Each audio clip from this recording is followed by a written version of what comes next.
Hey y'all, I'm Core, your friendly neighborhood fiend, and today I'll be sketching my D&D character Amari, plus showing off some of my other works because I'm opening up commissions.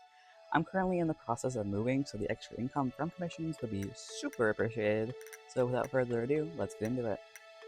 When I first started this piece, I was in a bit of an art block funk, which resulted in me struggling hard with his face. I knew I wanted him to have a I know I'm hot energy, but I didn't really capture that as well in my old art of him as I would have liked to, as seen on screen now. So I stepped back from the piece for a bit and came back to it a few days later after taking a break and getting inspired by some artists that I love, plus my own art.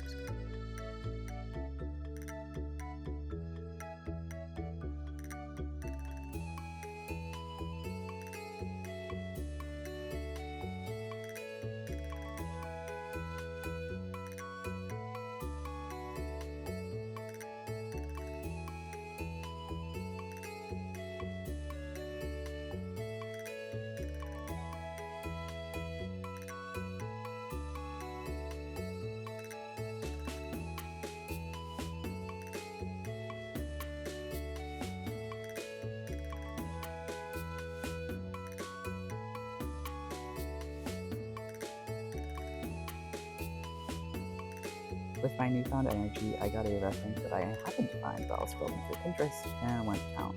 I played around with the expression a little bit before settling on a cocky but laid back look.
And then once I was done with that, I started on his clothes that I admittedly did steal from a previous sketch of him that I did because I just really liked the way they looked and I did not feel like drawing his clothes at the moment.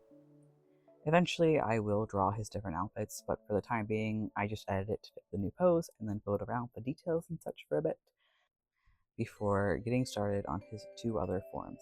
You see, my character Amari is the son of a powerful genie called a Marid, at least I think that's how you pronounce it, and a different type of merfolk that I'm not even going to attempt to pronounce because I know that I will butcher it. And he gets a lot of cool powers from them. One of those powers being that he can change between three different forms: a gaseous self-spell type form, his main form that looks more like a combination of his mom and dad, because, genetics, and then a form that looks more like a 5e Marid. But before we get into his backstory and design more, let's talk about today's sponsor, me. My channel isn't big enough yet to have other people sponsor me, but I still love doing art for other people all the same, so here's my commission info. You can also find all of my info linked in the description below.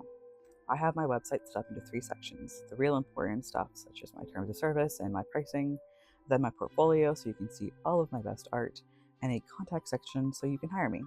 Currently, I'm going to be going over my pricing and showing you some of my favorite examples of my art on screen while I do. I offer sketches, flat colors, and fully rendered pieces, all of which I charge hourly rates for. Each page does have an estimate for how much it will be.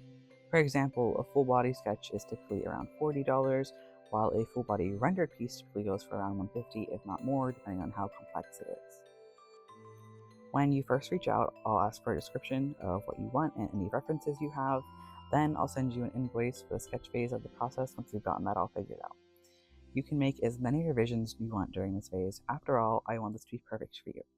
Then, once the sketch is finished, if you wanted flat colors or a fully rendered piece as well, I'll send you an invoice for the remaining amount. Since I send invoices through my website, you're also able to use pay in 4 options such as Klarna or Affirm as well. If you like what you're seeing and hearing, then please do reach out to me via my contact form or by messaging me on Insta. I tend to respond within a few hours, though Insta does at times like to be mean to me and not notify me about new messages, so if I don't respond as fast, I'm not ignoring you. Instagram is just being mean. But with that out of the way, let's get back to Amari, shall we?